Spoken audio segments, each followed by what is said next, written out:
The best of the week on Relevant Radio. I mean, I didn't think we'd see this again. I thought COVID was in the rearview mirror. I don't know how you feel about it. You know, the Food and Drug Administration, they announced that they've approved a new vaccine for COVID. They're getting ready. Another season of the disease is at hand. And, you know, people's attitudes have changed. I know some people don't want to remask. They certainly don't want to mask their kids.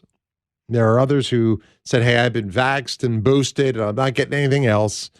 They're willing to take their chance. There are people who are tired of mandates, you know, but there's a rising concern right now. You're starting to see people walking around with masks. Have you seen anybody like that? I've seen, and look, I don't want to judge because I don't know if somebody has a compromised immune system or they're battling cancer or there's a reason they're wearing it. I'm like, bravo for you.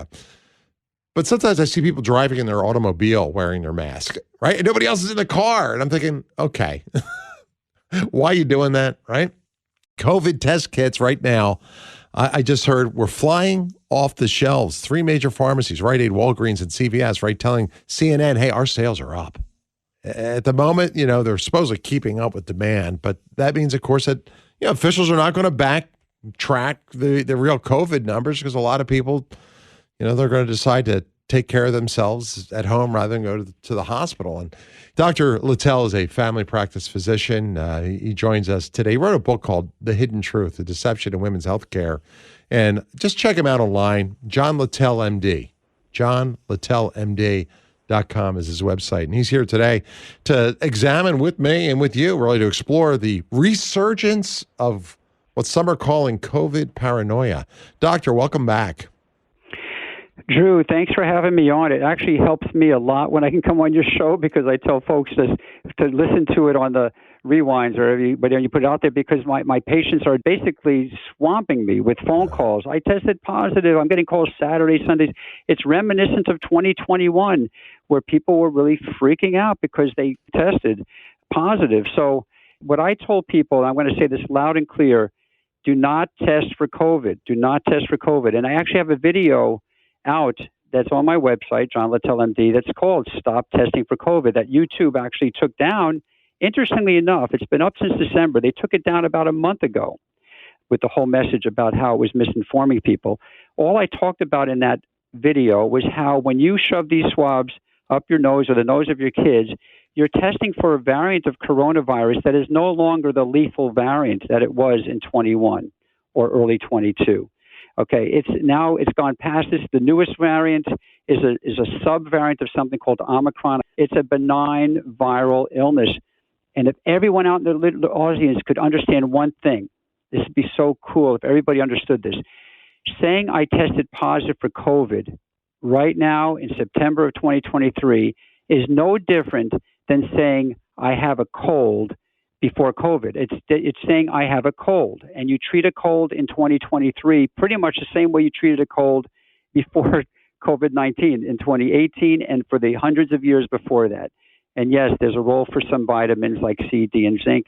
There's also a role for chicken soup. There's a role for tender loving care and rest and all the other things. So please, when someone says, I tested positive for COVID, look at them and says, oh, you had a cold. That's what you can say. Do not test. Those swabs have one utility. As best I can tell, the only usefulness for the swabs, the test kits, are to replace the Q-tips when you've run out of them in your bathroom. Okay. So, Doctor, let me ask you about masks, too. I mean, we're talking about the resurgence of COVID. And look, I don't want anyone to get me wrong. I think vigilance and caution in the face of the pandemic, that's warranted, right? You got to be very prudent. And if you have somebody who's immune compromised, you got to be extremely careful as well.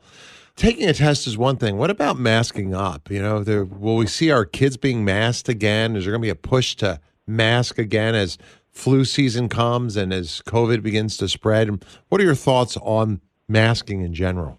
No, it's all part of the plan. It's all part of the plan to change the way we live our lives. I'm seeing doctors walking around in the lounges and the hallways and out in the cars with their masks on. Doctors. We know that these masks do no good. Anthony Fauci said it as best as anyone could, that they do no good. The masks that people wear do no good to protect against the viruses. I've said, I've been on your show talking about this ad nauseum, but they don't do any good. What they do is they lead others to believe, oh, if that doctor's wearing a mask, then this must be the smart thing to do. when in fact, at the very beginning of COVID, in 2020, when one of the big hospitals in Orlando, people started wearing the mask, the head of infectious disease for the entire system said to all the doctors, 3,000 doctors, do not wear the masks. They do no good. They're only going to frighten people.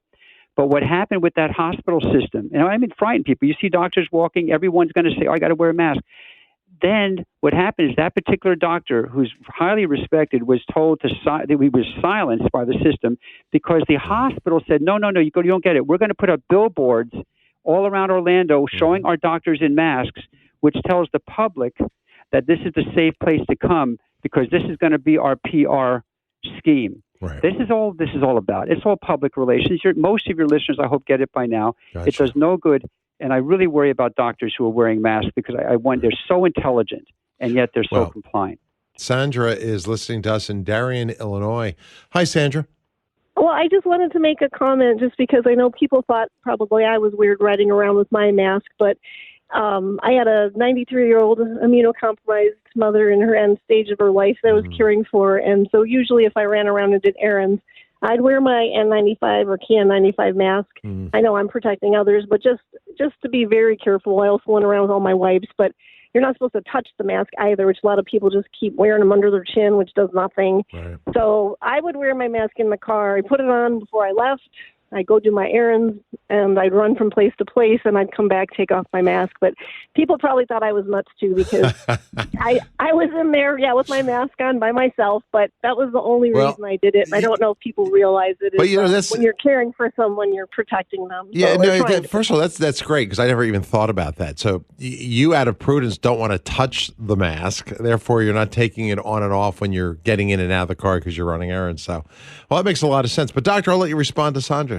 Well, I mean, I don't blame her for being concerned about her 93-year-old. My mom's going to be 96, and I never wore a mask around her after going back and forth from the COVID unit. But that said, whenever we have flu-like symptoms, we don't want to be around our 95-year-old or whatever-year-old parents. All right, that's true with the flu. That's true with any virus. The masks themselves, frankly, are useless, regardless of that situation. The most important factor in whether someone's going to get sick is right. There might be immunocompromised, but it's the length of time you're with them as you're caring for them. You heard it said by the CDC and the World Health Organization, more than 15 minutes, closer than 6 feet, in a closed room with poor circulation, et cetera. Those are the major factors, And so vitamin C, D, and zinc to improve their immune systems. The masks, the N95s, were useful for some people in the hospital settings if they were constantly with the patient for a 12-hour shift. And even then, they still got it into their eyes, because it goes into the eyes, into the mucous membrane. So we have to be building up immune systems, and please, no mask for the bottom line, the current variant of COVID, no masks, no precautions. It's a common cold. So no masks right now. So you're diametrically opposed to masks. I mean, and I know you and I've had this conversation in the past, but it almost, don't they do anything? Do they diminish the spread of the flu or COVID? Even a little bit? The aerosols aren't getting in the air. They're not spreading across the room. They're self-contained. I mean, on a scale of 1 to 100, maybe 1% efficacy? I mean, do they do something? Yeah, they had those pictures of you with a mask, the other person with a mask, both people with a mask. Those pictures were all over the place. We all learn when we do medical school that those surgical masks, I'm talking now with the mask that, you talk about N95, you have to get fitted for N95, by the way, professionally fitted. No one does that. All right, number one. Number two, the masks that 99% of people are wearing are surgical masks or cloth masks. And we know when we do our ask any general surgeon, all it does is prevent a person who's coughing or sneezing from getting that into the open wound in the operating room. That's it, period, end of story. Does nothing to prevent viruses to getting through anything, period. Yeah, I'm diametrically opposed to masks, especially anything other than a properly fitted N95 in a situation where you actually need it, which you do not need with the Omicron variant or any variant after the Alpha, Delta, and Gamma variants, which disappeared in early 22. But by propagating, they're still trying to do stuff. Them get started on vaccines. They're still keeping some of this stuff out there. We have weakened these strains. And I see patients, Drew, I open 24/7. I'm always on call. I have had nobody, by the grace of God and by the facts of the matter, that no one has needed to be in the hospital with COVID in my practice in over 2 years. That's crazy. It's easy to treat, and none of them are wearing masks. None of them are vaxxed. and they're all doing fine. It's almost like when I wrote The Hidden Truth about the dangers of artificial contraception and then the dangers of HPV vaccination, that my eyes were opened over a period of years to what was happening to these young women. The same thing with the vaccine injury. Unless you ask people how they reacted, they tend to ignore things. They'll go get a diagnosis of cancer or myocarditis or autoimmune disease, and no one makes the connection. Believe me, no one needs booster shots. These are not helping our immune system. Our natural immune response is far superior. Patty in Wisconsin, good afternoon. I do. Thanks for taking my call. You got it. When COVID started, it was, questionable for all of us. Didn't know when we could go to work and go back to school for the kids. Mm-hmm. And it just put a lot of fear in everyone. And now, 2.5 years later, I have to say that one of those people with fear, anxiety, and depression is my son. And he has not gotten better since then. I just feel there's so much unknown. The population, the people have no idea who to believe, who not to believe. Mm-hmm. But I watch him every day deal with anxiety and depression, and it all came from COVID. Yeah. Such a great observation. Wow. Doctor, your thoughts? Well, Dr. Mark McDonald, who's a child psychiatrist from Los Angeles, he's written 2 books on the impact on children, of everything that happened. My own son, who was in middle school, was permanently affected by what he had to deal with being isolated, because he's essentially an only child with 4 older sisters who were, out of the home. No, we are really I'm seeing it all the time. People who are getting back, it's like post-traumatic stress disorder and flashbacks. Hey, guys, we got our work cut out for us. Do not let anybody, and Drew, I'm not going to deal with it. Yeah, I think we need balance and prudence in approaching all this. With the resurgence of what some are calling COVID paranoia, this last caller brought up such a great point. Look at the toll on mental health. I mean, we talk about the physical aspects of this, but the anxiety, the fear, the dread of every public space, the disorders, the depression that came from this. And then that paranoia can lead to isolation, and we saw that. Then there's the conspiracy theories and the rise of misinformation. It's a terrible cycle. It's a slippery slope. So to your point, Doc, let's be vigilant and let's make sure we're informed as we move forward. You're going to go as far as not get on an airplane. That's pretty bold, Doc, but I appreciate it. I don't know if I can go that far. I don't know how you do that. But Anne in Bellevue, Ontario, Canada, let me bring you into the conversation. Hello, doctor. 2 of my 7 daughters are expecting babies early in the new year. Is COVID now the same threat that it was a couple of years back? No, absolutely not. Please believe me. There's no reason to be fearful of COVID anymore. You might be having to be fearful of a hospital system that does crazy things to your daughters, and don't let them get swabbed. And because we went through all this with the pregnant women. How many women delivered even without their husbands there because they were COVID positive? Anyone who's COVID positive now, it's a cold. Do not let anybody test them for COVID if they're having to deliver in a hospital. I have more patients than ever delivering with birthing centers or even home deliveries with midwives just because of the bad experiences in the hospitals over the last 3 years. So, and I don't blame them, frankly. Yeah. My own grandson was born in our home a year ago. So there's that. But I mean, as far as I'll pray for them and pray to St. Gianna for your baby, for your grandchild. Yeah, you talk about the fathers not being present for the birth of those children. I also think about how many people were not at the bedside of their loved ones when they passed away, too. It was tragic. Richard in California, you are on the air with Dr. Littell.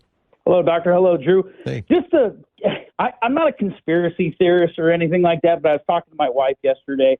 So we have friends that are boosted and vaccinated up the wazoo, and me and my wife, we chose not to. That was our choice. And they're getting COVID, and multiple times getting COVID. Me and my wife, we got sick once, but the Omicron was around, and that's it. I don't know if you could tell me this or have an answer, but is the vaccine keeping COVID around, or because they don't want us to build up our own natural immunity for it? Because I think if we built up our own natural immunity for it, it would not necessarily go away, but it would fade away. That's just in 2020. That's awesome.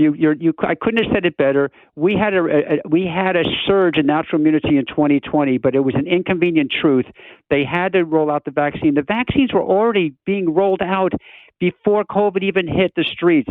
This was a plan, and this is not by the way, look up that term conspiracy theory. That was something that was put in play to make those who had actually truthful statements look like they're Looney Tunes. No, we're not conspiracy theorists. We're people who actually have brains, and we're coming up with deductions based on the facts that we see in front of us, which is that, yes, natural immunity is superior to what these supposed vaccines, which are not even really vaccines, ever could have done.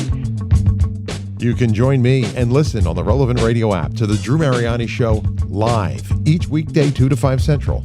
Thanks for listening.